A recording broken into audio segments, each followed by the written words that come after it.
Hello, hello. We are live. Hi, everyone. You're very professional this morning. Am I? Yeah. Oh. Huh? My phone. Is out there. You want me to get it? Can you? Yeah. In case I just want to turn it on silent.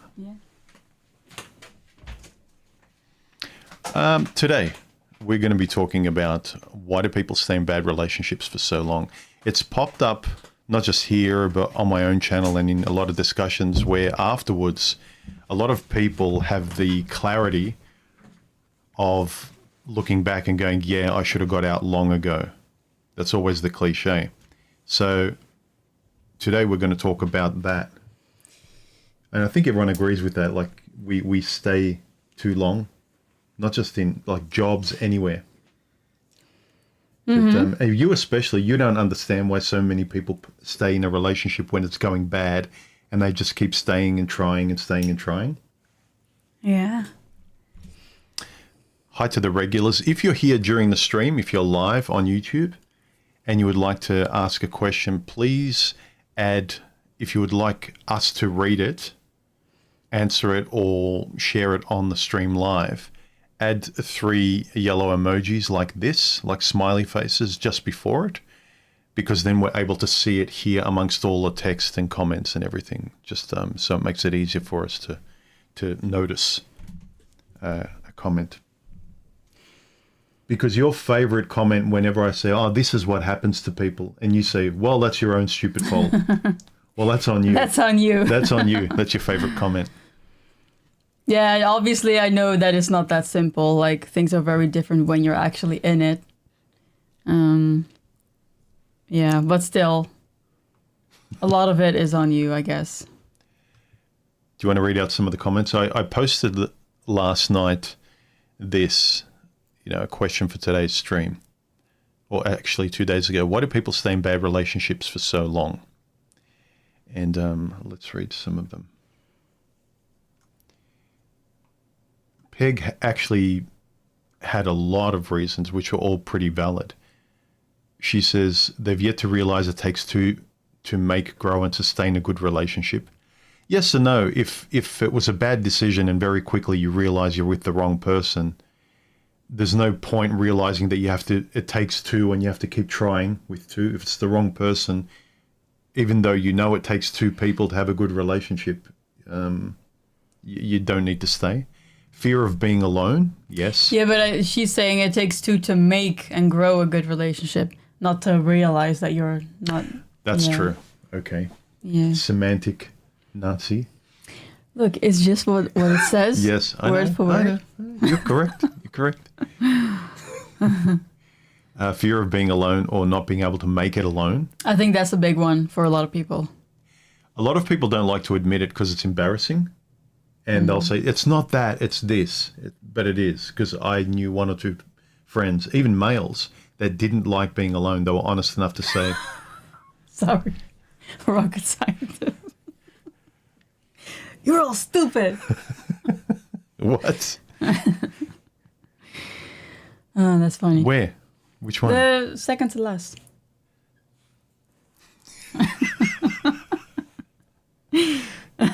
Yeah. Yeah, all right. That's not what I say, but it's what I mean. No. That's what she thinks deep in her head. No. When I talk sometimes, like she'll be like, mm-hmm. No, babe. No. Mm-hmm. Yeah. What other comments? Fear of being alone. I think that's a big one. Yeah. I think if you're an introvert or a person that's got a hobby like you and I, we've never had fear of being alone. We actually like it. We just would like extra. We'd like a companion. It'd be nice to have somebody. Yeah. But there are a lot of people, especially outgoing people, gregarious and social people, that are so used to feeling comfortable and happy and safe amongst others that when they're alone, they're a bit shaky. You can keep reading if you want. Fear of retaliation, abandonment, failure, or has a low self-esteem. Yeah. Familiarity, perhaps they have acclimated themselves to settle thinking bad relationships are normal, or a bad relationship is better than no relationship, historically all they've ever known. Yeah, like people roll into relationships automatically because it's normal to be in a relationship. Maybe that's Yeah, it's like a kind of what habit. she means. Yeah. What else? Let's finish. Duty, obligation for the children, or religious familial pressure. Yeah, that's like the dumbest thing ever. Yeah, especially when your family's always on your back. Like, get married. Why aren't you going to church? Yeah. Why don't you do this? Why don't you start? You need to study to be a doctor. Like, you can't ever make up your own mind. Yeah, that's just the dumbest thing ever to me. Like, lack of backbone, speaking up to have the important conversations to change, if possible, the relationship trajectory, making decisions agreed on by both, and the accountability to act on them. Holding on in hopes things will change. Yeah, that's a big one, I feel like. Both men and women, but I think with women slightly more. They always hope the guy will change. Not knowing when it's best and time to walk away. But the longer you stay, the harder it is to walk away. That's the difficult thing. So you should rip that Band-Aid off first. You should, on the first few dates, talk about exactly what's on your mind. I keep saying on the first few dates, don't play it nice and polite. Yeah, but you know why I say... Can you put this screen back? You know why I say it's on you, why I say that so often? Because even when you're hoping things will get better in a relationship, like there's still something you're getting out of that relationship because else you wouldn't stay. Yeah. And so that's still your responsibility. So you're choosing to still stay there because there's something that you're getting out of it. So yeah, it's also your responsibility. I guess that's why I say that. Yeah. Rocket here says fear of failure. I think that's a big one. Where a lot of people, he says, people have a fear of failure. They put way too much weight on what other people think. I used to have this problem. Yeah, me too. Or like failure as in when your relationship fails or your marriage fails. Is that what he means? Yeah, say you're married, you're already locked into a certain life. And if you know you've locked into the wrong thing, it's not just about you, it's about other people. And then what they will think, you'll break a marriage apart, your kids, all of this stuff. So you're responsible for what a lifestyle you've chosen, not just for you, but for other people and what will happen, what they think of you. Yeah, but still in those situations, I don't get that the right thing to do should override your fear of failure or your feelings of embarrassment, you know? Like if you know that the situation's really, really bad and you know objectively what you should do, but you don't do it because you're afraid of failure, that's almost selfish in a way. Like, Yeah. you know, you should still know what you should do and then you should just do that.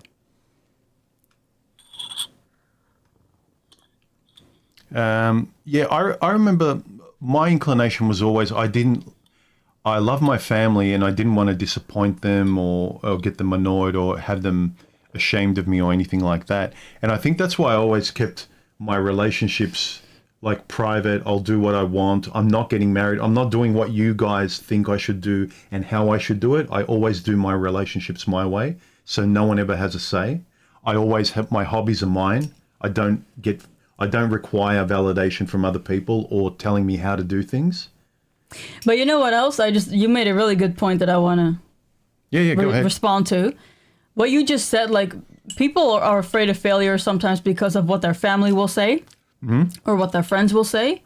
That shouldn't even be a thing because that would never be a thing with me. If I'm thinking about breaking up with someone, I never think, oh, I wonder what my parents would think about that or what my friends would. No, because it's my life and my parents or my friends are always going to support me because they're my family and they're my friends. Like it's weird if you have to think about, oh, I don't want to do this thing that I feel in my bones that is the right thing to do and I should do because my parents might look down on this. Like, what kind of parents do you have? That's selfish from the parents' point of view. I agree. I think what I was trying to just convey from my own life is that I think that's why I didn't find that traditional life attractive. that my parents and everyone else were like experts in. They always had something to say about it. And maybe that's another reason why I never wanted to have kids and the traditional life and any of that, because I knew that they would have something to say about it. They've been doing it for decades. They're the experts. They've got history behind them. My grandfather used to do, this is the way you're supposed to do it. You know, just like all the people online telling you how you're supposed to do things and shaming you. Whereas if I just, no, I'm doing things my way. Yeah. And I felt really good about doing things my way. Yeah, and I think the point I'm trying to make is that you have different types of parents and you have different types of friends, and some judge and some don't. Some just love you, and whatever you choose to do, whatever makes you happy, that's what makes them happy, and that's what they will accept, right? And then you've got parents that are a bit more judgmental because they've got their own traditional stuff. But still, like the person receiving all of that, when the parents are judgmental, for example, like you shouldn't care about that. You should always just do what you want to do and what's right for you. You know, it's just unfortunate if you have family or friends in your life that judge you for that stuff. Then you might want to reevaluate, you know, if they're friends, if they're really good friends. Yeah. And if it's family, you understand, okay, that's how they used to live, but like this is my life, so like thank you for your bullshit, but I'm going to do this my way, you know? Yeah, but I find that's a really good clarifier to know whether it's actually right. Because a lot of people feel like they're helping, but then when you look at what they're pushing you onto you and you go, hang on a minute, I wouldn't do this to you. This isn't fair. Like, why are you telling me? Like, you're not 100% sure. I know sometimes they offer you advice and they push it onto you because they want to give you good advice or protect you. But then when you look at them, there's no guarantees that what you're telling me to do will work out. If I get married or I believe in what you believe, it doesn't mean my life's going to be all roses. Look at your life. Like, it's no guarantee. So what I want to do in my way, mine is just as likely to work or fail. So why not do it my way? Yeah, I know. But that's where I think there are certain parents that they mean well, but they're just so used to doing things a certain way that they automatically put that on their kids as well, you know? And that's just a difference between parents. Because my parents, for example, they have never, ever, like, pushed us in a certain direction. Like, if I had never gotten married, they would have been completely fine. None of my parents' kids want kids themselves. Yeah, your siblings. They're completely fine. They have never pushed us into any direction. And, like, whatever we've decided to do with our lives, they always support us just because they love us and they just want us to be happy, you know? So I think that's a little bit of short-sightedness maybe that comes from tradition and being used to doing things a certain way, and then you automatically put that on your kids as well, not meaning anything bad, but it's just like automatic or something. Yeah, and you don't know when you're just like going through the normal flow of life, you're not concentrating on the moment and what people are saying, you just go with it. Like if someone you care about says, oh, you hurt me, I'm disappointed, that's wrong, you trust them because you love them. Your immediate reaction is like, oh, okay, they're annoyed at a decision I'm making or something I want to do. You actually care about what they see. You take it as somehow valid, you know? But it takes a person to kind of go or think about it later and go, hang on, like I'm feeling like this friction. Like I wanted to do this and now they said something and now I feel bad about it. Like, you know, a moment ago, I wanted to do this thing in my life. I wanted to make this decision. I was really happy and excited. And then they said, you're silly, you're stupid, it's the wrong decision. And it's not because they're correct, but it's because they disapprove. And then you should actually go, well, just because they disapprove, they haven't actually said anything that's demonstrably wrong, that I'm heading for a cliff. You know, you have to, that's the decision. When you get feedback from other people that you're doing the wrong thing. I know this is sort of a tangent from the topic today. Why do we stay in bad relationships? But one of the reason we're talking about is that when people care so much about what other people think or the proper way or sticking it out, you know, don't give up. You know, your partner treats you like shit over and over and over again. And you're kind of stoically thinking, well, the noble thing to do is to just try and try and try until I've absolutely got nothing left. You know? Yeah, and like I know that it also has a lot to do with like self-confidence and knowing yourself, because especially if you've got very strict parents or they raise you in a certain way, then, you know, it might not be as easy for you to speak up than someone who was raised a bit more freely maybe, or, You know, so I know that confidence does have a lot to do with speaking up, probably. I've mentioned this a lot of times, that something that has always been very helpful for me is journaling and writing my thoughts out, like a third person having a conversation with me, like a friend trying to discuss something with me and get my thoughts out. And if you're a person that's got very strict parents, they're telling you, you know, you have to be religious, you have to go to church, you have to have kids, you have to do this career, no matter what you're good at or what you're passionate about, you have to be a doctor, you have to be a lawyer, right? A really good thing is to ask, are they being fair, and to write it down. It's like, my parents want me to do this, this, and this, but I don't want to do this. Then you can actually see, and you say, that's not someone who loves me, because I wouldn't do that to them. I wouldn't make them feel bad. When you actually hear the words or see them on paper, and you see, someone who loves me doesn't just make me do what I should do, like I'm a horse and they're whipping me, like I'm a dog on the leash and go, come on. You know, then you start to see, this person's not nice. I don't treat them like this. I actually love them, and I warn them if they're heading for a cliff. But if they're not, and they just want to do something different, why are they getting angry at me? Yeah, that's what I mean. It's almost kind of selfish. Like, you're not actually seeing who I am and what I want. You're just telling me what you want from me. Yeah. But it's not what I want. Like, you're not actually seeing the person I am. Yeah. I haven't actually said I want to do something that's wrong. I'm saying I want to do something that's different, and you're getting pissed off at me. I think there's a lot. I think the majority of people out there, they can only see their point of view, and they can't see, it's a lack of empathy, which is like placing yourself outside of your own selfish beliefs and ethics, and placing yourself in the shoes of somebody else and going, okay, let's take myself out of this. They really want to do this. There's nothing ostensibly dangerous. Just because it's not me and I don't know much about it.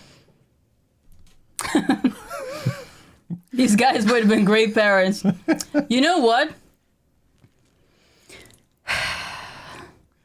What do you I think on the one hand, I agree. About being a good parent? Yeah, like, I think, like, if I wanted kids, that I would be a good parent because I'm very... You would have had very German kids. Oh, yeah. No, yeah, I would have been, like, pretty strict, and I wouldn't, you know. But on the other hand, I'm also the type of person, like, if they would become teenagers and they just, like, start behaving like crazy and stuff. Yeah, we'd both kick them out of the house. I would turn, like, cold or something, and I'd just be like, okay, fuck off and go do your own thing then. Yeah. So... but people will say, you say that now, Steph, but when you have your own kids and nah, nah, nah, nah, nah. And that's probably completely true. Yeah. I don't know, but I do think that I have an advantage with my control freakness that can help me with raising kids, probably. They can still have kids, probably. I don't know, probably. I mean, I'm 38, can still happen, but we don't want kids. They've made their choice. Yes, we have. No. Nope. Mm-hmm. No, man, our life is too good. No, we're just very grateful the life we have. Week to week, we're always just like very, very aware of how simple and good. I remember saying it to Steph when you finally came to Australia and we could start having a real relationship and being with each other. I felt like I've arrived. Like, we've arrived. Our relationship is that's the destination. Everything else is just that bonus now. And I just want to keep it going, you know? Yeah. Yeah, you just have to be a type of person to want to have kids. You know, you've got people that want them and people that don't want them, and we don't want them. All right, onto the topic about... Peg made a lot of good points. Is there anything else? Like, I don't want to just gloss over. Luke's one is pretty good. Hang on, before we get on to Luke's. Holding on to hopes, things will change. Yeah, familiarity. People get comfortable in even awful jobs. It's like, well, this is better than nothing. And people will take a little bit of something, even if it's not good, like a little bit of a relationship. At least I've got company. I've got a girlfriend. I've got a boyfriend. At least it's something, because if I get rid of them, I have nothing. At least You know what I think it also is sometimes? Sometimes you just get so used to the way your life is that even though you would ideally want a different type of life, it's not uncomfortable enough for you to get out of it. And so you're stuck in this kind of in-between place. I think that's what happens a lot too. Yeah, it's really silly. You know what it's like? You go to a restaurant and you order something that you think you'll like and you get it and it's not what you want or it's terrible, right? And then you go back and you order the same thing again. And if you're in a bad relationship over it, it's like you keep doing the same thing, hoping that the same meal on the menu will be cooked and be different. And it never is. It's the same restaurant, same cook. Yeah, but people do that with all sorts of things in life. Like that was me for the past 2 years with diet. You know, like wanting to lose a few kilos, but it's not like urgent enough to really try it, and then I end up like not really getting anywhere. You know, that's kind of the same thing, and now it's finally like urgent enough. All right. Yeah. Let's look at some other comments. Luke says, from one of my favorite quotes of all time, "We accept the love we think we deserve." Yeah. Yeah, that's true too. You could have been conditioned when you were younger to kind of have a low bar of what a relationship is by the one you had with your parents and how they treated you. Especially if you weren't allowed to voice what you wanted and people be okay with your opinion. If it was just like, shut up, listen to your parents, we're going to church, we're doing this, spoke when you're spoken to, say like you're basically a yes machine to have a roof over your head, to have some sort of affection from your parents. So as long as you behave and do exactly what other people that are taking care of you say, then you're in a relationship with people who like you. And then you get into a bad one with a partner. When you're older, it's like the same thing. I'm in a relationship. The only way I'm going to have love is just to do everything they want and agree with everything and put up with them doing this to me all the time. Yeah, that's a difficult one. Because on the one hand, I'm like, I don't know anything about that. And if you're in that situation, it's probably, there's a lot of legitimacy to that. But on the other hand, I'm like, why are you being so stupid? You know, like, I don't know. That's a hard one. Boffin made a list. Boffin made a list. The frequent flyer miles are all in her name. Yeah, he's kind of saying some people stay in relationships because of everything to do other than love and compatibility. Like, you know, a girl will have a good lifestyle with the guy. She tolerates him never being around, never affectionate, cheating. There's no communication, but she's got a good lifestyle. They go on holidays. She enjoys her environment, the neighborhood. So they'll stay for everything except for the person.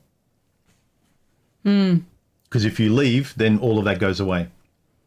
You don't have a beautiful house, a beautiful bed, a nice neighborhood. Yeah, but this is also where I feel like, again, it's your responsibility. When you get into a relationship and you're just like normally in a normal relationship, like me with my exes, I always had everything separate. I had my own bank account and everything. You're the first person I've got a mutual bank account with because you were the person I married, you know?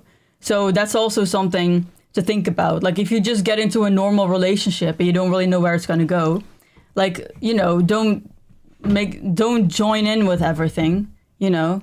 I think here, like that ties into Rocket's comment here, right? Unbridled optimism. I think people, they see a person and they see so much potential, they like them, they look attractive, and they want it to be 10 steps ahead. They want it to be marriage material. They want it to be, let's move in together. They want it to be, I found the one, you know, and so they try and force it to be something it's not yet revealed. Like you just have to put the brakes on and actually take the person for what they are right now. And if you're not that step forward, then just stay where you are. But I think people are overly optimistic with other people. Because it's different with yourself. You can be overly optimistic with yourself. Like, I'm going to get fit. I'm going to work on this project. And if you fail, you can start again because you can never break up with yourself. Like, unbridled optimism with yourself is great. It's motivation. But you can't have that with another person because the other person's not connected to you. They got their own life. They can leave. They can stay. You need to get to know them. Yeah, you just need to be a bit smart about it and like also protect yourself. Like, only go all in if you know this is the person you're gonna, like, die with, basically. And every other relationship, like, be careful with sharing stuff. Yeah, but some people don't always know that. But that's why it's on them, I guess. It's on them. Yeah, but with all these examples that we can give, it's just like, oh, delivery package. Ah.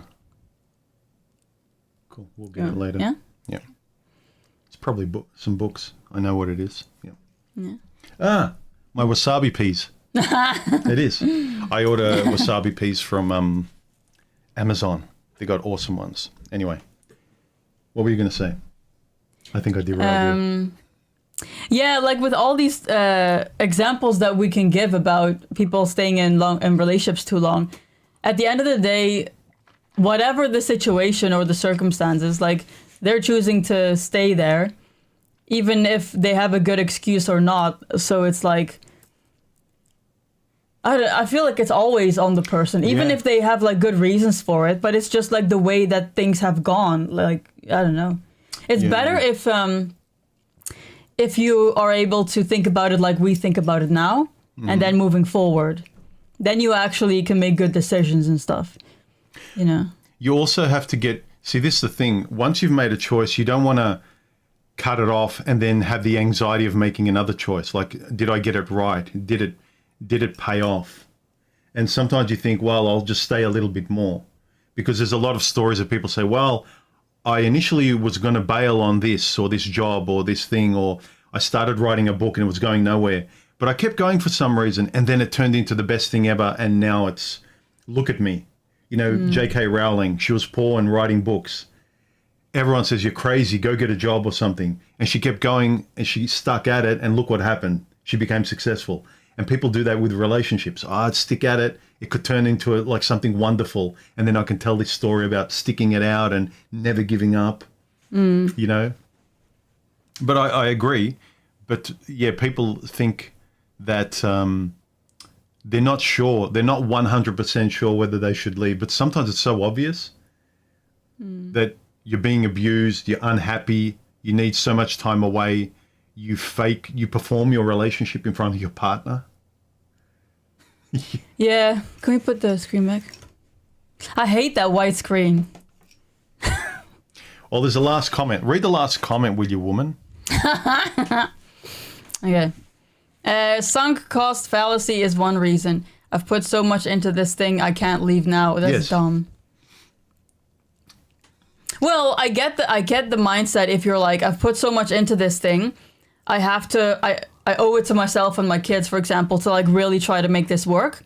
But if you have tried that and it still doesn't work, then obviously you should leave. Fear of the unknown after a breakup. It's that devil you know mentality, and some folks really struggle being totally single. Unwilling to change or downgrade their lifestyle. Oh, that's stupid. Being in a relationship can be a big upgrade to someone's lifestyle, and they are not willing to go back to how it was before. That's got absolutely nothing to do with love. That is you wanting like a rich ass lifestyle. I just see leaving a bad relationship as an upgrade always. Like my life immediately gets upgraded from a bad relationship. I would argue any relationship, or at least any relation, like my relationships were all amicably. But after the relationship, I always have this spurt of progress, and like I get excited to do stuff and everything. You're free, yeah. Yeah. I think if you're very materialistic, this applies. That you aren't a person that really shows who you are. There's not really much inside you. You don't think you're good enough. You don't have a lot to share. You don't have any hobbies. And so all the window dressing around relationships for you is bullshit conversations, dinners, holidays and everything. And that's fun. And then if you let go of it, it's like you ended a wonderful holiday. It's like, I decided to end a wonderful holiday. Whereas for you and we enjoy a very, very simple, solitary life. And if we add another person, that just becomes more chaos, more socializing, more drama, ending it just gives us back our freedom and happiness. Yeah. So it depends what kind of person you are. So I think if you're very materialistic, yeah, these things apply, but it's stupid. Yeah. Okay, now you can put this. No, Yeah, no. I hate it. All right. Oh, we should go through Boffin's list. Okay. Yeah, this is what we talked about, that, you know, there's these extra material things you don't want to give up if you break up with the person. Yeah, but that's something that you should think about beforehand also. Unless you were absolutely certain that you're going to marry this person and be with them forever, right? Like, you feel that. I don't care what people say. You feel that in your gut, like I did with you. Otherwise, you should think about what you keep separate and what you join in on together. Because you never know if it's going to work out or not. Yeah, and also a lot of these people that they keep everything separate, that's fine, but also realize that how much do you actually love or trust the person if you're really keeping them at such a distance? The more you keep them at a distance for safety, it means there's a distance in the love and fairness and trust you're going to feel with the person. And if it's not there, don't. Yeah, but you only, in my opinion, get to the point where you start thinking about joining in on things like a bank account is when you're getting really, really serious. But there's a long period that goes on before that where it's normal to just keep things separate. Like if you're dating, you're not going to start a bank account together. Even if you start living together, you probably still have your separate bank accounts. It's only when you move towards marriage, and that's like far in. Yeah, I would say moving in together comes way before even considering a bank account, and comes way before even considering kids. But some people they just do things that are further ahead right at the beginning. Oh, one night stand, we're having kids. Why not? Let's just raise a kid together and live separately. And life is messy. And, you know, you watch all these romantic TV dramas where it's just all chaos. We watched one the other day. It was fine, but it's one of those shows where it's so irreverent that the message is, well, people cheat and they have babies with other people and this crap happens and it's all chaos, but that's life. And I hate that shit. There's enough accidental shit that happens with life that you have no control over, let alone just saying, well, I don't care, I'm going to act like a toddler. And just stuff happens. Somehow we stay I've got kids with different people and we're all friends and it's all happy with happy background music. Yeah, and also, sometimes people do get married really quickly, but that's where you've got different types of people also. Like, because we got married pretty quickly. I mean, you proposed to me before I even moved to Australia. So some people might say, yeah, but what about you? But that's where I come back to that gut feeling. That's something that you can't really explain. And I think that some people just know when they meet someone that this is the person I'm going to grow old with, like literally. Yeah, it's not 100% because we had the benefit of just talking for a year and we talked every day. And I think people want black and white formulas.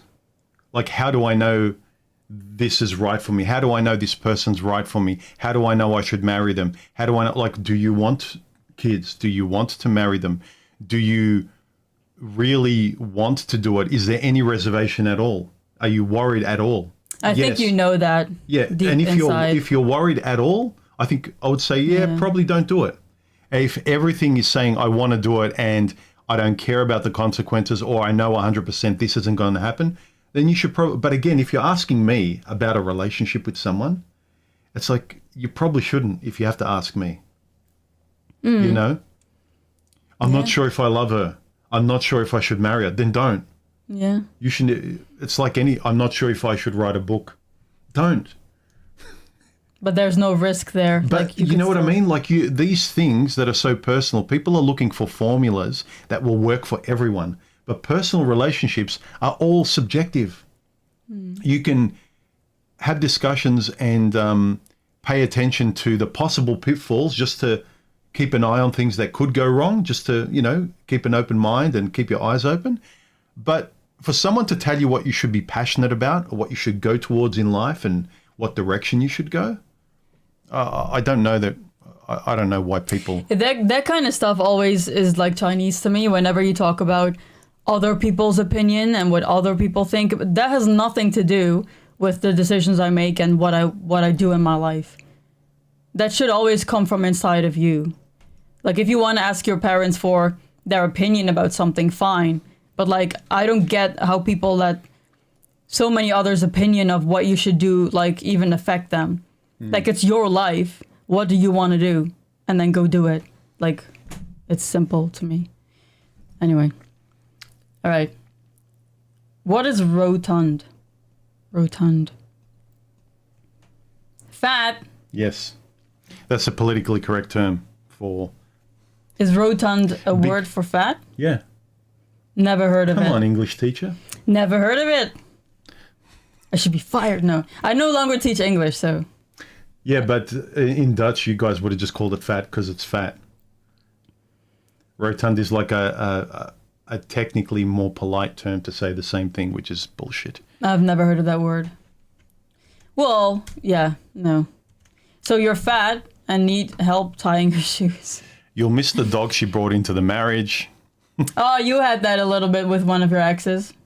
Yeah. She had a dog. My last ex before you, years ago. I miss the dog. I always think about the dog the most. Yeah. She had a Dachshund. Oh, yeah. It was really nice. I love Dachshunds. Someone has to go downstairs when you hear that bump in the night, and it ain't me. Oh, man, that's also something. Like, if we heard something, like, legit, I don't think I would let you go there alone.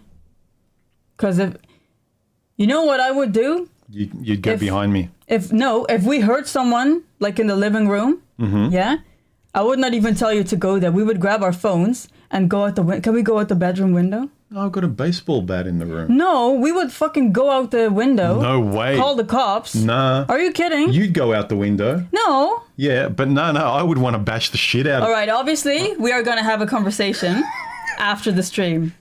I'd be livid. What if he's got a gun? What if he has a You know knife? how hard it is to get a gun in Australia?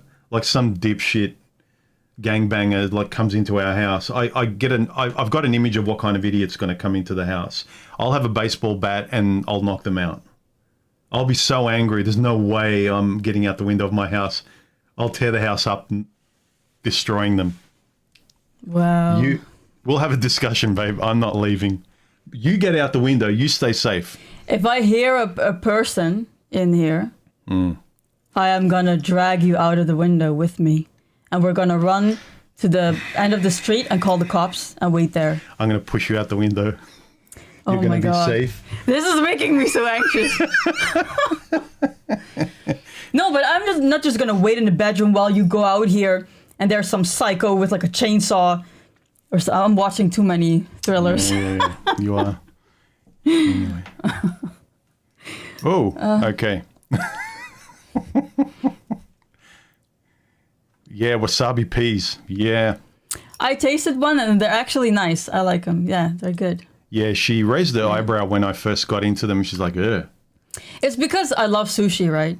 And, but I never eat the wasabi. I was like, I don't know what that is. So I tasted it, but it's actually good. Yeah, these are all these stupid, I know you're being funny, Boffin, but these are all, again, people stay with someone. If it's not for the person themselves, I understand, although even if I don't agree with it, I understand someone who just can't leave because they've gotten used to a person, but... Sorry, some of these are... She's your drug dealer. You look crazy holding your own hand while walking in the park. She makes way more money. She's a loser, but...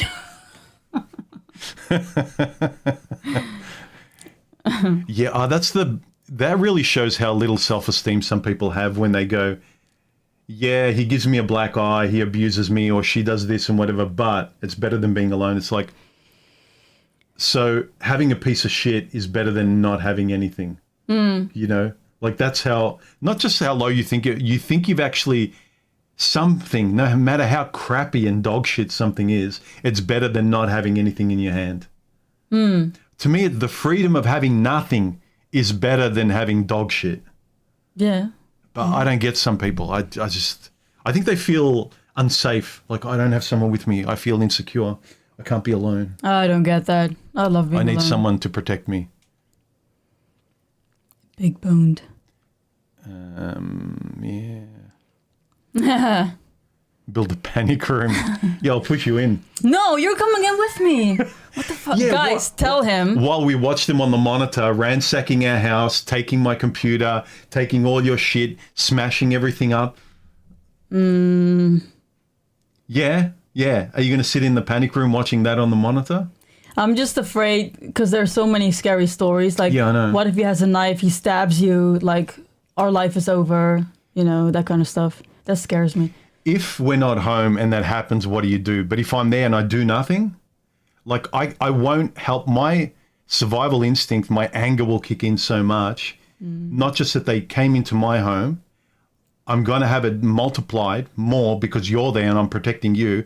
I just want to destroy the person. I'm not going to sit there going, oh, please take what you want and leave. You know, I would probably have the same opinion if I was a man. Yeah. But I'm probably thinking from a woman's perspective also, because I'm just thinking, if I go and try to do something and he has a knife and he stabs one of us, our life is over. Versus if they ransack the whole house, like you said, but we're safely at the end of the street and we just called the cops, at least we're still alive and we can like buy more stuff and stuff, you know? Yeah, well, But, I don't know. You want to go through some comments from last week, the week before? Yeah. Ultimatums. Last week's topic was ultimatums. I can see the whole thing. From the person, ultimatums from the person you love. Are they okay? When a person says, basically they're blackmailing you or telling you, do this or else there's going to be consequences. So we talked a little bit about this. Do you want to? Ultimatums, a tool in the parental toolbox used if necessary to reinforce boundaries, expectations, rules, roles, respect and responsibilities, action or inaction, consequences or privileges. Say that word again and get your mouth washed out with soap. If not home by 8 p.m., you lose driving privileges for a month. Yeah. Ultimatums with your partner, it seems severe, manipulative and mixed with animosity. Remain calm and keep your head. When emotions run high, logic runs low. If it comes to an ultimatum, there are deeper rooted issues at play, needing addressed, ironed out, understood and agreed upon by both with appropriate action follow through taken. One's perception is their reality. Seek to understand as well as be understood. Communicate and work together.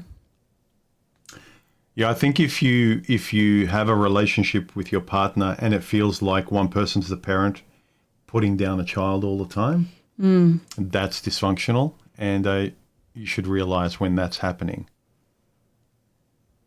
But again, if you were used to that as a child and that's what you see as love, a lot of people pick partners like that. You know, I pick bad boys, I pick bad girls. And it's probably like, yeah, you pick relationships you had that seem familiar to your childhood. Yeah, but then that's what you're doing. That's what you're choosing to do. Luke had a comment about love. I don't know what that is. Where did that come from? What quote did Luke say about love? Maybe the one I read somewhere in the beginning. What was it again?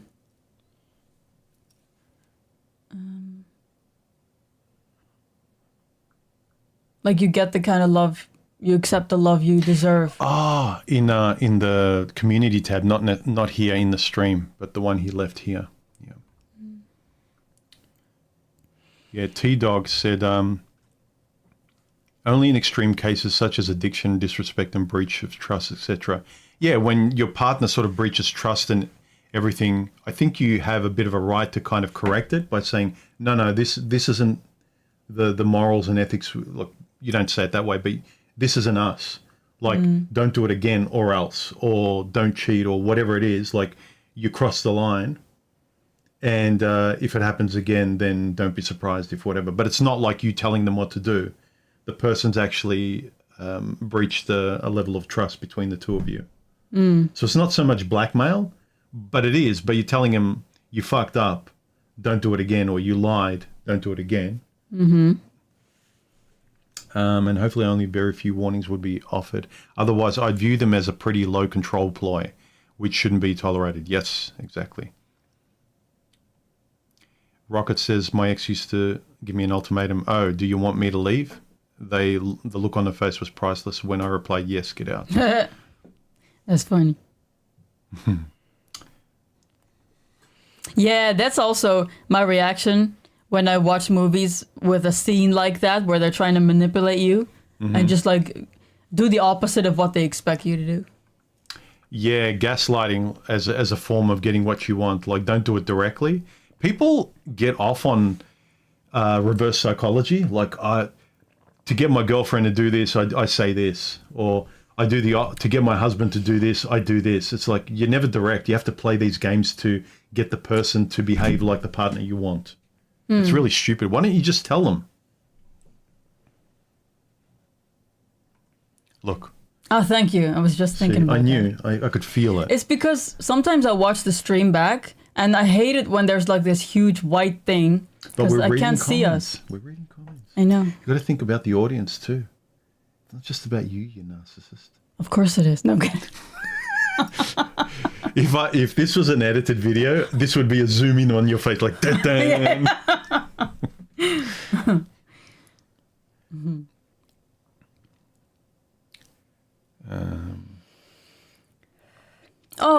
Perks of Being a Wallflower. I've seen that movie. I had to read that for school because my students were reading it. Ah, okay. I think. I think it was related to, which comment was it? This one. We accept the love we think we deserve. Yep. Yeah, a lot of these comments. Whenever I think about the definition of love that's always stuck out with me, a quote with love is the involuntary response to virtue, which I think is really correct. But I think it should be the voluntary response to, like, that's the best way you know that you love the person for the right reasons, that your feelings are validated correctly. Yeah, someone's asking me about the movie. I'm already thinking really hard what that movie was about. I can't exactly remember what it was about. Where are they asking you? Perks of Being a Wallflower. Oh no, I had to read that in Holland when I was studying to become a teacher. That was one of the English books that I chose. But it was a few years ago. Like, I can't remember what the movie was about. I think from memory that it was okay. But I don't think I've ever watched it. No, it's not a movie. It's like a teenage kind of story. Okay. Yeah, what other thoughts? I think. Oh, wasn't that the one about the girl and the boy who got cancer? Was that one? Someone can tell me in the comments. Maybe that was that one. I have no idea. I can't remember. So they're way too familiar with my childhood. Some parts are difficult to watch. Yeah, I know the name. It's a very popular movie. It's one of those, what's the word for it? It's a movie that becomes like a cult movie or something. I don't think it was the one about cancer. I think it was about a boy who was like a wallflower, like really quiet and shy, maybe something like that. Can't remember. I'm gonna have to look it up later. The kind of guys you really like. I'm joking. No, I just like nice guys who are. She gets really annoyed when we watch a movie and the guy's acting like a. She doesn't necessarily like a guy who's acting macho, but you really don't like a guy who's being letting someone walk all over them, not saying what they want.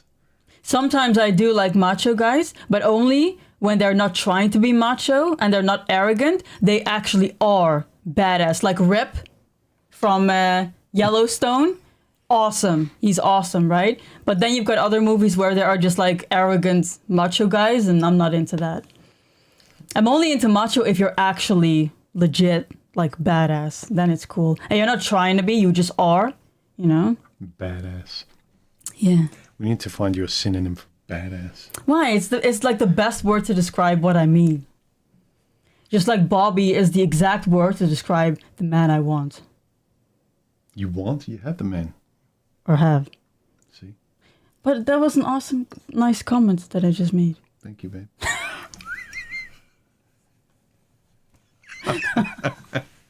God, we're so, what's the word? Cheesy. I like nice guys. Yeah, of course. I want my boyfriends or my husband to be nice.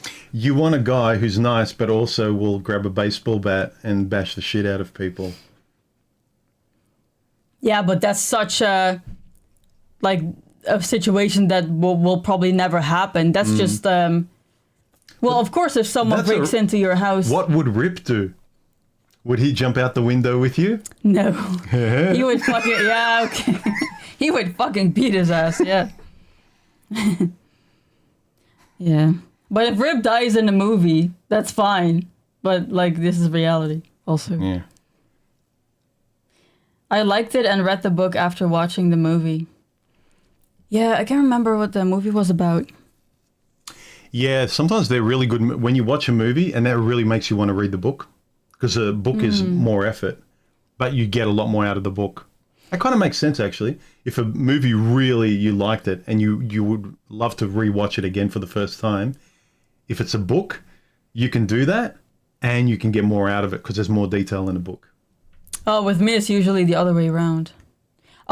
Yes, Rip from Yellowstone is a proper badass. Him and John Dutton, yeah. Yeah, his character was so awesome. You know my favorite scene? I don't know if anyone has seen it.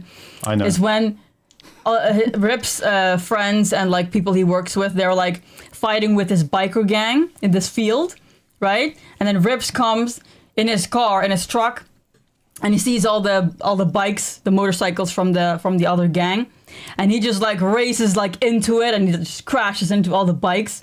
That was awesome. I went nuts when I saw that scene. That's my favorite scene from the whole series. Yeah. Okay. I'll send you the... I love that scene. Yeah, that's like an awesome scene. Yeah. Yeah, it's a good series. It's a pity what happened, the controversy and the fights between Kevin Costner and the director of the series. It could have kept going. Yeah, that was really good. And we haven't even seen the last I watched season. it. I watched the episode and I tried to get you to watch it, but you weren't interested because... No, was Kevin still in it or not? No, they killed him off. They basically Right. did a scene where they found him in a hotel room and he's dead. And the next season is basically the family getting revenge on who killed him. I think it's because before that final scene came out, there was so much time that passed. And then I was kind of a little bit over it or something. Yeah, because they were going through fights. Yeah, I know, but it took too long to... I'd kind of moved on or something. I don't know. Yeah. All right.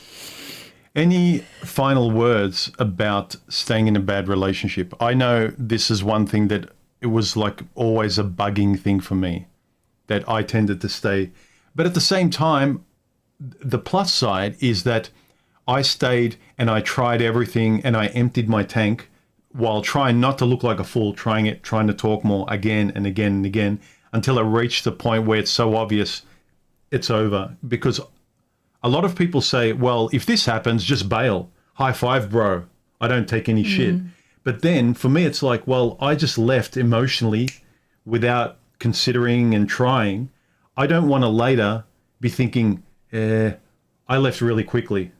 You know, I was with someone that deserved a chance. We needed to talk more. And if I just leave like she's a girl I just met, then later on I'm going to be maybe regretting it or thinking, yeah, I just emotionally, impulsively left.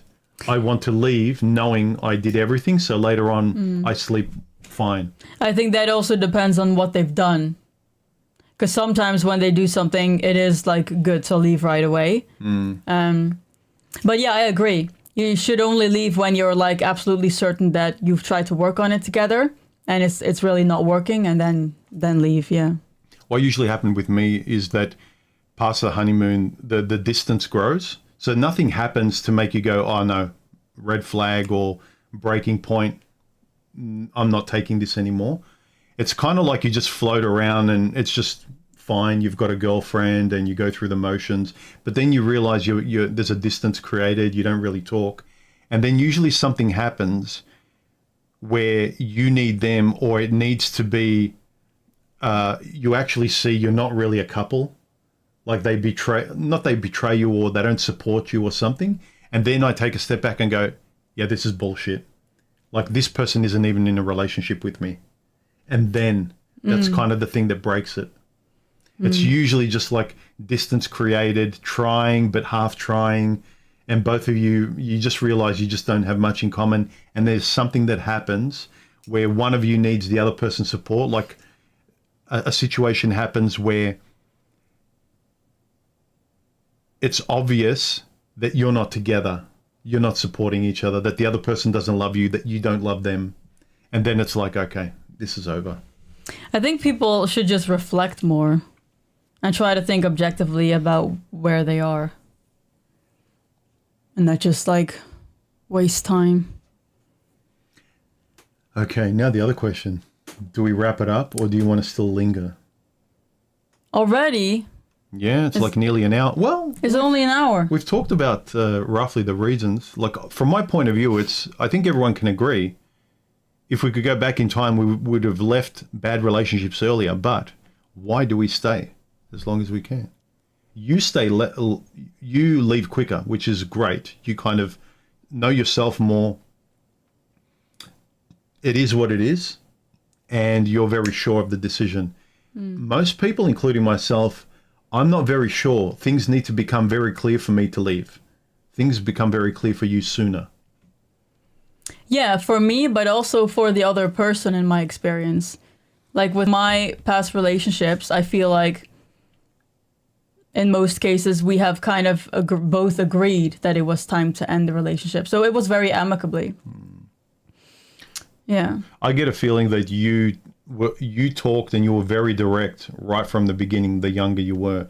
I only learned to speak up and be direct as I got older. And I saw that was the right way. I feel more in control. Whereas the younger I was, I just floated around and I stayed in a relationship, didn't really say certain things, was afraid to say certain things. I didn't want to cause a bad situation. Yeah, but it's probably also very different for men than for women. Because men deal with women and everything, all the characteristics and stuff that comes with women. There's more backlash. We don't. Yeah. Usually we don't. Because men are very straightforward. So my relationships have also been very straightforward.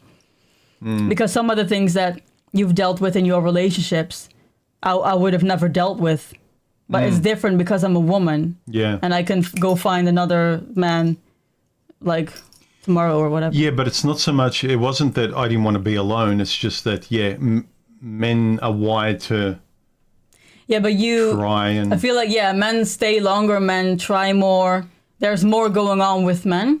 I feel like women, we do leave easier, probably. Yeah, there's this almost default assumption of like the guy's like, she's not happy, I got to keep her happy. Whereas a woman's default is like, I'm not happy, I'll give it a chance so I can be happy. We approach things from different points of view. It's interesting. Melanika, what do you mean by women don't get told the truth about what? Men just aren't direct with them. I mentioned before how I didn't say a lot of things. I excused a lot of things. If I felt like she wasn't supporting me, I would just like, women in my head. I wouldn't say anything. But later on, I learned to voice everything I noticed. I would communicate directly. And that's something I learned to do. But when I was younger, it's like, be nice, be polite. Don't say anything to make a woman upset. Everything's got to be nice. That's why then you have a good relationship. She won't want to leave. She's not upset. Don't upset your woman. But then later on, it's like upsetting someone is like, who cares? The truth and honesty is the main thing. But a guy learns that later. Guys are always taught, make sure she doesn't leave. Like if she leaves, like don't let the eggs go. Yeah, but see, that's why I think it's different from men. Because me hearing all of that, if we heard that about men, I'd be like, fuck that. Yeah. You know, so. Because women tell men the truth all the time. Are you wearing that? Your hair looks shit. Like they're just like, you lose some weight, dress better, earn more money. I'm not happy. Like women are never afraid to tell men what they want and what they're thinking and feeling. Men don't. Men just smother it and try and take care of it.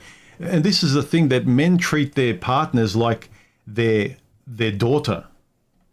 Yeah, but both of those situations are wrong, obviously. Like, you should both be nice, but you should also both be able to talk about everything and tell each other what you think.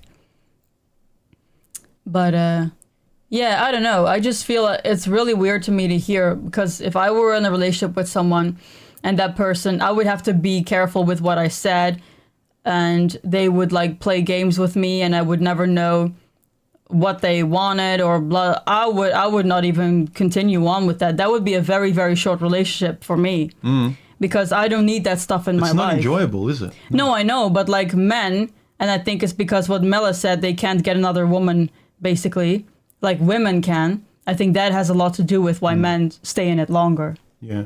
And that whole vagueness, it makes you think like, oh shit, I'm failing again. Oh, I can't do relationships right. Men again, we don't understand women. We need to like, no, you just need to be honest, direct, and it'll work or it won't. It's not about you being bad with women. It's about you being bad with saying the truth. That's what I learned as I got older. It's not about like, oh, what are women like and like this, and how do you make a woman happy and what do women want? It's like, no, it's your fault because you're not honestly just telling them what bugs you, what you appreciate, and as well, like, don't play games. Like, everyone, men and women, are tired of game playing, but men are told to play games to keep women happy, and women are direct and they're rude and don't, you know, it's kind of like, no, just be direct. If you're both direct, it'll work or it'll end. I feel like the best situation for a man is to be very stoic about it, like just be happy with himself, with his friends and everything. And his attitude towards women is basically like, yeah, you can join me, but if you act in any of these ways that like aren't okay, like there's a door, because I'm fine on my own. You know, and have like very strong boundaries. That's probably the best position. I think a lot of people stay because they settled, don't think they can do better, and don't want to be alone. Yeah, but that's also a thing. Like, people are so afraid of being alone.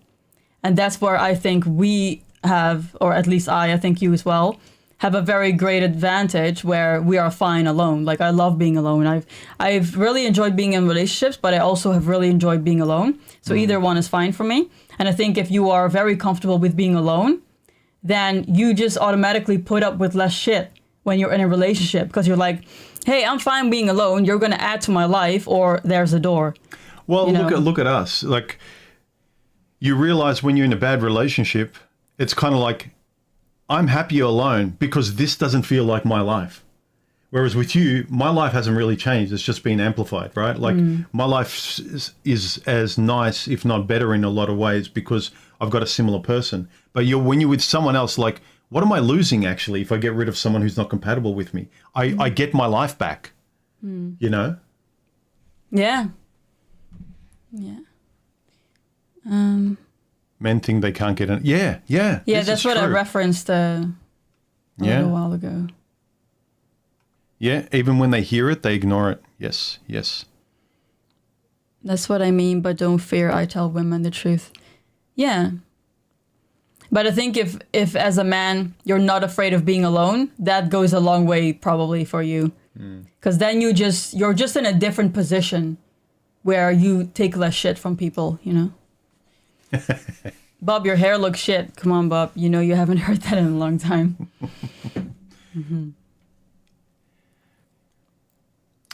I just found out, like, I didn't know this for a long time. We watched a comedy special. If I had known this, people who take hair pills, their sperm count goes down and the likelihood that they can have kids goes down, so they can't get people pregnant. If I'd known that, I would have like been downing hair pills, kept my hair, and not got women, not had the fear of getting any woman pregnant. If you grew out hair now, it would be so weird. Yeah, when Probably. you've seen photos of me when I was younger with hair. Yeah. It really doesn't look like me, does it? No, because you started shaving your head pretty early on, I think, and because I've seen you like 10 years. 30s, in my mid-30s. Yeah, like I've seen you younger, and you look really good also, like I was thinner without too, hair. thinner with hair. But when I started to fill out, when I started to kind of get a jaw and fill out as an older man, then a shaved head suited me as well. But that was when I was losing my hair as well. Yeah. Like I'm not completely bald, but here, you know, the sides here, it's like it's thinned out. So I've got here it just thins out. But I like having no hair up top. It's very minimal. I don't have to worry about anything. I get up, you know. When you go in the shower, you just got like one gel for everything. I don't have to buy shampoo. I don't need a comb. Oh, Greeks are direct in general. Okay, that's good. I like direct people. That's why I've gotten along with Greeks very well, probably better than even people in my own culture, Serbians. Serbians and Greeks, they're both kind of from an Orthodox tradition. I wonder if the English are like at the opposite of Dutch people, because the English are apparently like very not direct, because they go around things a lot. Yes. I respect the English history just because of its civilized nature. They kind of, you know, reading and Oxford and a lot of very, very civilized things about their culture. But they're overly polite in a lot of ways too.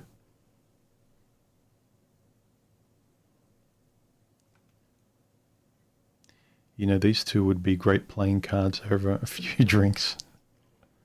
Who, like us too? I don't know.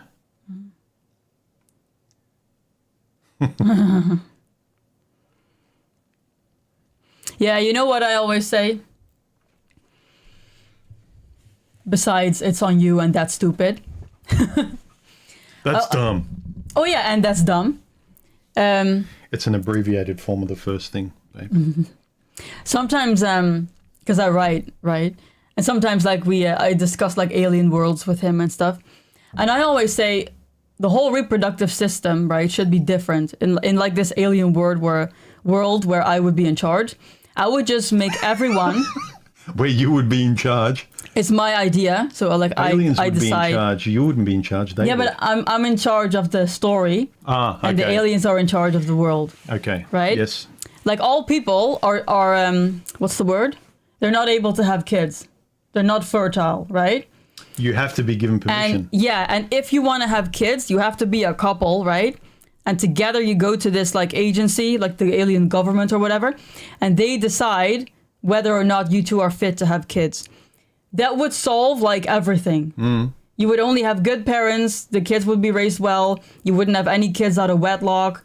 You wouldn't have to have adoptions or anything. You would have to legitimately work to be a better person, to be able to pass the test. And like in terms of character, because they could test you, they could brain scan you, they can see the future or whatever. Yeah. License to be able to have kids would be awesome. Because, you know, they give people who are for abortion and stuff, and there are so many abortions that happen, they give all of that so much shit. But on the other hand, you're forgetting that everyone on this planet can just pop out kids. Like, what do you expect? You know, so I think it would be good if that was, like, regulated in some way. Yeah. And a lot of people would probably disagree with me, but I think that would solve a lot of problems. Yeah. I think the Germans tried that a few decades ago. No, that's something different. That's something different. Because if you can't have kids, then you just don't have kids. You don't get killed or anything. No, you can't have kids. You're stupid. Oh, yeah. Well, it would be like you have to be financially stable. You have to be mentally stable to have the kids, right? I think with an alien world, they would be able to scan your brain and your personality and be able to see how you would handle kids, your decision making, and if your character is actually suited to have the problems and the benefits and the teaching of a healthy child for a good society. Yeah. Rather than my biggest beef, Stephanie will say this to you whenever we go shopping in certain parts of our neighborhood where it's like immigrants and people who just like pop out kids just accidentally, just kids everywhere, right? And these parents don't care. They're looking at their phone. A lot of them are fat. They're just walking around with like 7 to 10 failures running around them in supermarkets, right? And they're loud and they don't care. And I just say to her so many times, like, it's so irritating that when people are rude, they don't care the noise their kids are making or how they, it's like these people, like, at least they should be limited.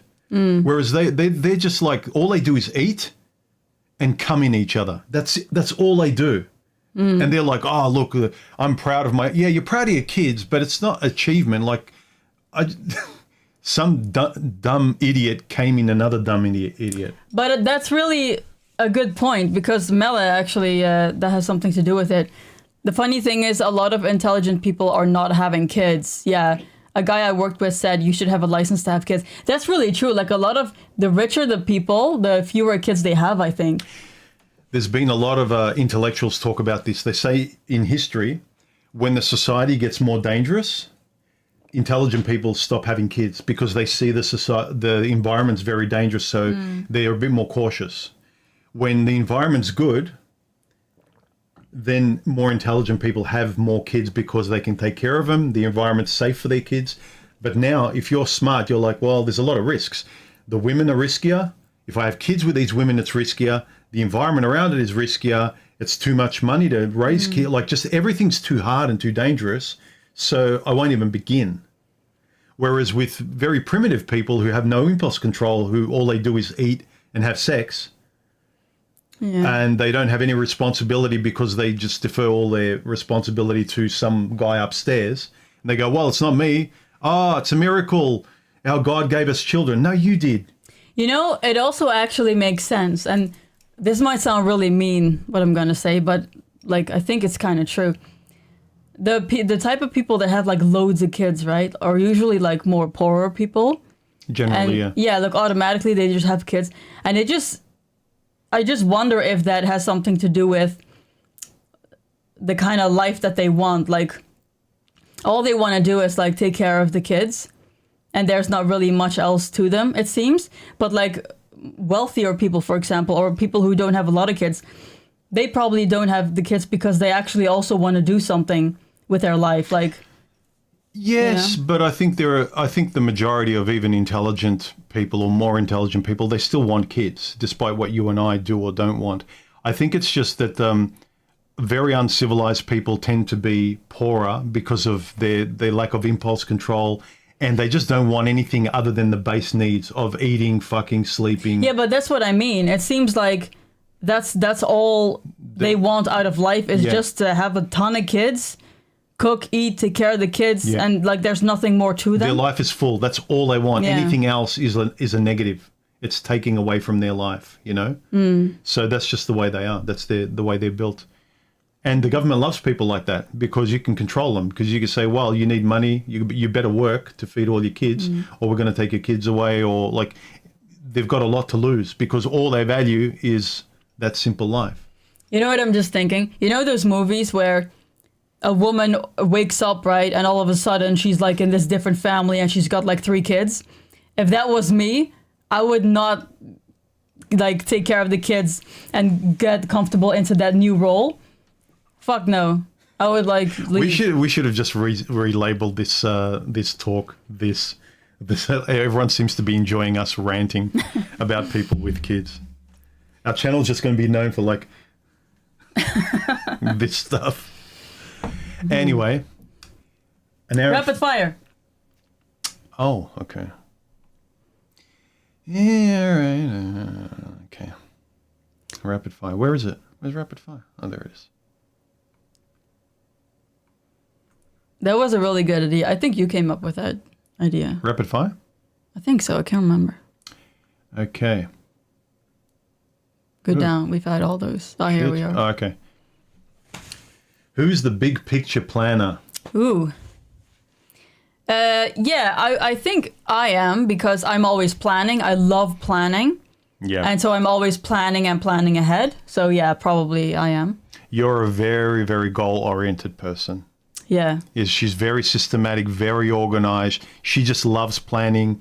Like even the way you write books, you just do spreadsheets.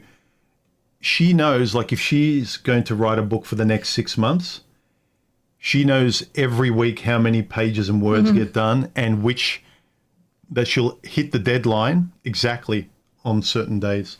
Yeah, or at least that's like the goal. Yeah. You know, like I remember the last book that I wrote and finished, I wanted to try doing like write a book in 30 days, you know, but then I ended up taking like 2 months, so 60 days, but still you finish the book in 60 days. So those kind of things are really good. Yeah, I love spreadsheets. I have it for my writing, I have it for school, I have it for my training plan, I have it for my diet, I like everything. I put everything in spreadsheets. Word is like Microsoft Office, whatever is your favorite program you use 99% of the time? I use Word and Excel, yeah. Excel, I would say more, or Word more? I know. But now I'm actually using Notion more. I've got my stuff in Notion now, actually. Oh, instead of Excel? Yeah. Oh, I didn't know that. Yeah. Okay. Yeah. All right. I do like spreadsheets. Yeah, because they give you a good overview of where you are and where you're going. I think as a designer, I just find them very not beautiful. And unless I was wanting to use Excel to calculate columns and things like that, mathematically to organize, I just find using columns in a more, like using Notion, I find it easier. But if I needed to figure out sums and things. Excel is really good, yeah. Yeah. I feel like with Excel, I know 1%. I know you can do so much with Excel, but you would have to like really get into it. Yeah. All right, next one. What's the silliest thing they're afraid of? Ooh. Oh, I know one for you. Other people's opinion. Oh, I was gonna go way smaller. What? Something that's, because it's silly, right? Yeah. You always think that if you make tea and you put the hot tea bag in the garbage, that it's gonna burn through stuff because it's hot or something. It's wet and it's hot depending, like I just don't want to think about it. I'd rather put it in the sink, let it cool down and then throw it in the bin. Yeah, I remember the first time I heard that, I was like, what? I'm not afraid, but it's just like an OCD concern, Yeah. but not really a fear. No, not a fear, but like something small. What's the silliest thing you're afraid of? There's a lot. Yeah? I don't know. Can you think of an example? Or not just afraid. I'd say that we're OCD or anxious about or they bother us. If something you've planned, like if something interrupts it, you just freak out. Yeah, okay. That's not a fear, is it? No. What am I afraid of? Groups of people. Oh, maybe the social thing. Like sometimes I'm afraid of approaching people because I'm afraid of rejection. But that's not really silly. I feel like that's very legit. But you're a little bit afraid of going to social events. It's like very much out of your comfort zone. Sometimes you're more relaxed than others, and then once you're there, you have a good time. But approaching it, like sometimes you're a bit afraid. Yeah, I guess you could say that's kind of a silly thing now because there's no point, there's no reason to be afraid. Like especially with your family, obviously, there's no reason to be afraid. Yeah. Who's better at keeping secrets? I think we are both good at keeping secrets. I think I'm slightly better. You really don't you cannot not tell the truth. You can't ignore it. You have to say something. You can't. Yeah, but now you're bringing in another factor. Like I'm thinking, yeah, if a friend of mine, if I had a friend, asked me to like keep a secret for them, I would take it to my grave, obviously. But if I have two friends, a couple, and the one tells me he's cheating on his girlfriend, and he's like, don't tell anyone, I'm like, fuck you, go and tell your girlfriend or I will, obviously. So that's different. Yeah, I think we're both pretty good at keeping secrets. Yeah, of course. I'm good at keeping secrets, yeah. Yeah, I would also understand if, like, you had a girlfriend and she was like, I want to tell you something, but don't tell anyone. Like, it's something about her private life. And I'm like, oh, what did you and your friend talk about? And you say, like, I can't, she asked me not to say anything. It's about her and her private life. I'd be like, oh, that's cool.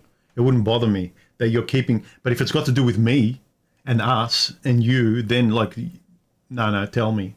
But I have no problem with people keeping secrets. Like, it's her secret to keep.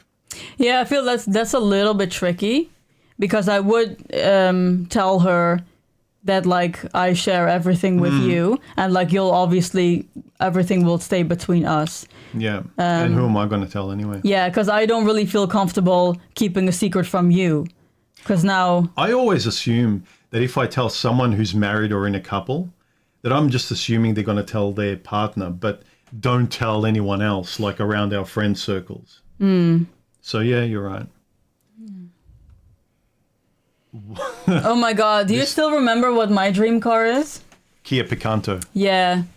I don't drive, obviously, but I still remember when I was like 16 or 17, I saw the first commercial of the Kia Picanto come out. I still remember how it goes in the song. And I was just like, wow, I love that car. It's so cute. And since then, I've always said, if I ever get my driver's license, I'm getting the Kia Picanto. Whenever like the first one, the old one, the first one. I don't care if it's old. You don't like the new one? That's not what I fell in love with. I want the first one. I am loyal to the thing I fell in love with. Yeah, she's like that. Whatever the first one was, it doesn't matter how good the new one is. It's like she likes the first one. Yeah, because the first one was the cute one that I really liked. Yeah. So, what's my dream car? The one you have now is kind of your dream car, I would say. Pretty much, yeah. Yeah. But like, if you won the lottery, you said you would get a Porsche. Probably, yeah, probably a Porsche. But yeah, I pretty much got my dream car. Got my dream woman. I got my blue bitch outside, and I got my other bitch here. Yeah. Who was the first to bring up marriage? Oh. Probably me. Because I had a thing about marriage, and you've heard me talk about it on my channel when you first discovered me, and I was probably talking about it because it was something I wanted to discuss, like what was your position on it? So I would say me. Yeah. Do you agree? I seriously can't remember. It was such a long time ago. I can. Like, you pretty much never cared about it. You never brought it up unless I did. So you were pretty good either way. Rocket scientist, Lamborghini Diablo. Ooh, that's cool name. Old school. This channel should be called Hanging with Steph and Bob. Yeah. Yeah, that's kind of true. Hey, we've come. We're just going to talk shit and see where it goes.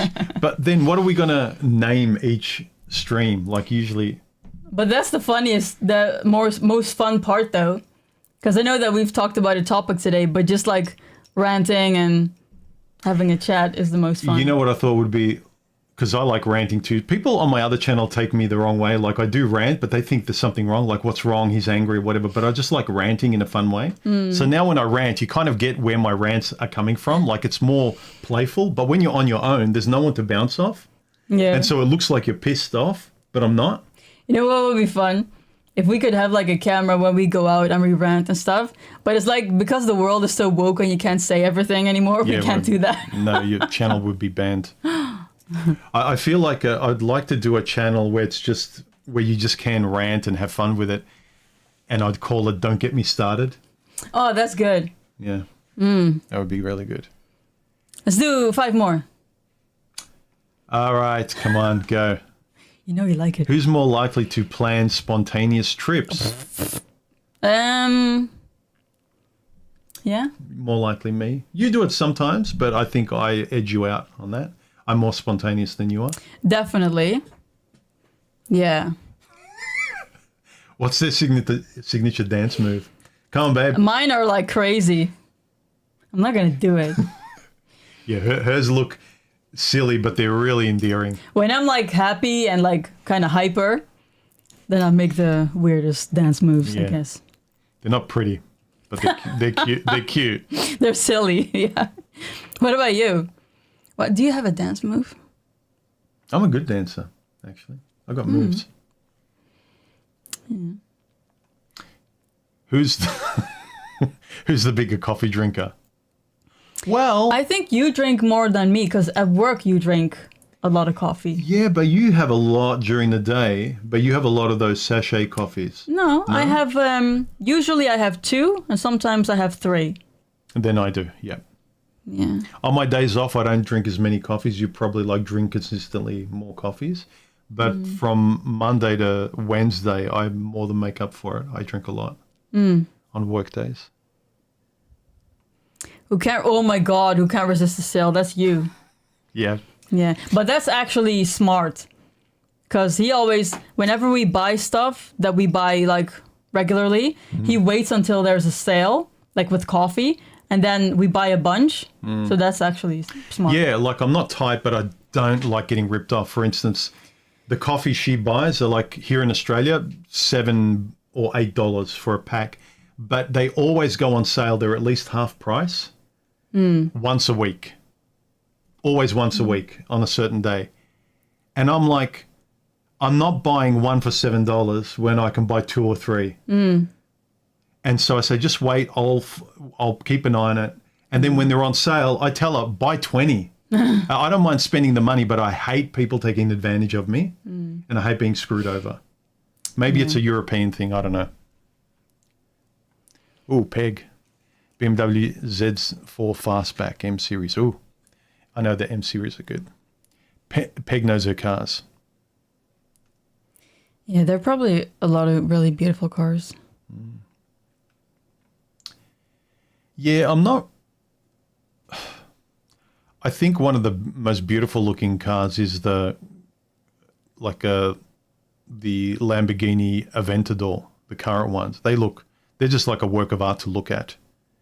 But it's so impractical that I wouldn't enjoy having it for the long term.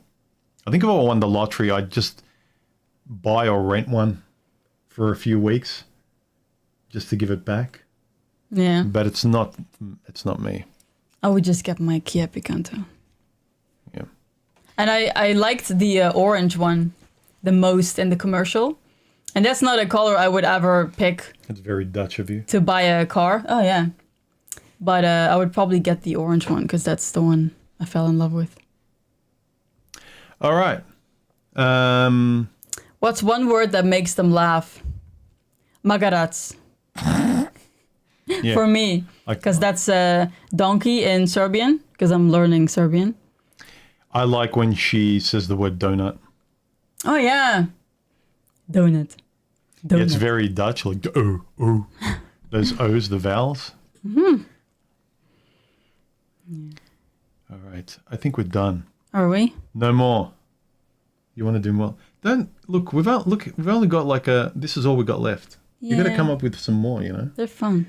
Let's not waste them. We got all those from AI, so AI is awesome. Don't tell them that. You're ruining the mystery. Just say we came up with them.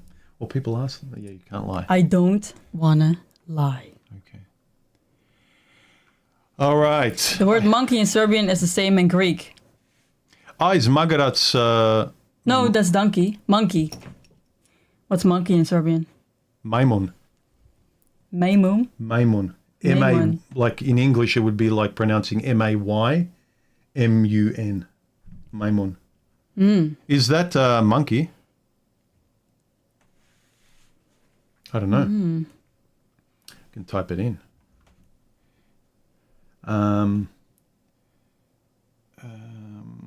Let's see. Let's see. Actually, let's do English. Come on. Okay. Monkey. Yeah, Maimu. Hang on. Let's do... Never take stuff to a tax audit. Tax audit. What is a tax audit? Oh, because you have to be, because I'm honest. Is that what you mean? Yeah. Yeah, because the tax man will say, oh, we can save you a little bit of money. Just say you travel for work a bit or you wear a uniform at work and we can get some tax back. And you'll be like, no, that's dishonest.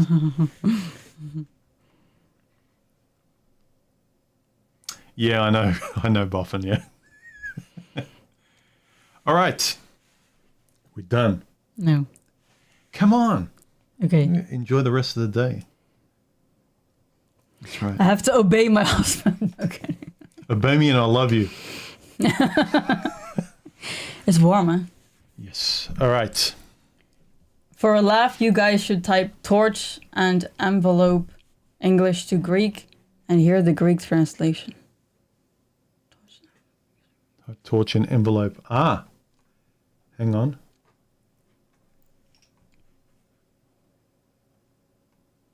Let's do English to Greek. Yeah. Dada for torch. And then envelope. Dada fakelos. Fakelos. Fakelos. Dada I remember there was fakelos. a Greek guy in university called Extikios Skenafakis. Wait, I still remember his name. He was Greek. that was his name. Estikio Skenafakis. I think his first name was Estikio. Skenafakis was his second name. Damn. Okay. Yep. Malaka. Putana. I know Greek. I had a lot of Greek friends growing up in the West. I'd say that 75% of my friends were Greek. I'd say out of all the different nationalities, Italian and Greek, but I was most comfortable with Greek women. I think there's just this shorthand. I kind of got them more than any other person. And it's all Orthodox at the same time. All right. All right, let's end this. And I hope everyone has a good weekend. You want to say anything? I don't know. I had a good time, and We'll see you next I week. never want to go, Yes, you do. but we have to. What are you going to do after this?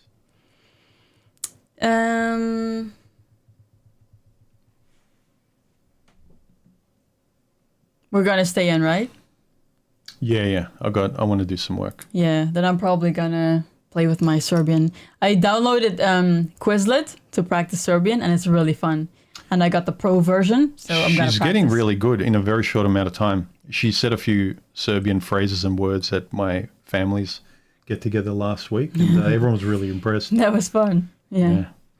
But it doesn't surprise me. You've got this very mechanical German way of learning things, and you're very organized. That it's no wonder you can recall things like a robot. All right. Have a good weekend, everyone. Thanks for joining the stream. Leave your comments down below, and also below this video or under the comments of this latest post. Why do people stay in bad relationships? You can find it under my community tab, under our community tab in the on our YouTube channel, and we will see you next week. Oh, Mela's saying, I'm always like completely ignoring you just saying goodbye, and then I come here with the comments. See, you used to always make fun of me like that on my streams before we start our channel. You say you always say goodbye and then you stick around for another half an hour. Yeah, but with me, it's like because I don't want to go. I don't know if that was the reason for you. But I just wanted to say, Mela said he wants to learn some Serbian. Mela, you should learn some Dutch, and then you can talk Dutch to me, because I miss speaking Dutch. I'm trying to learn as well. Yeah. But I'm going to take my time. I've already learned a few phrases, but, you know. All right. Anyway, okay. Bye, guys. Yep. We're going. Yeah. Have a good weekend. Enjoy yourself. Leave comments below and all that stuff. See ya. Bye. Bye.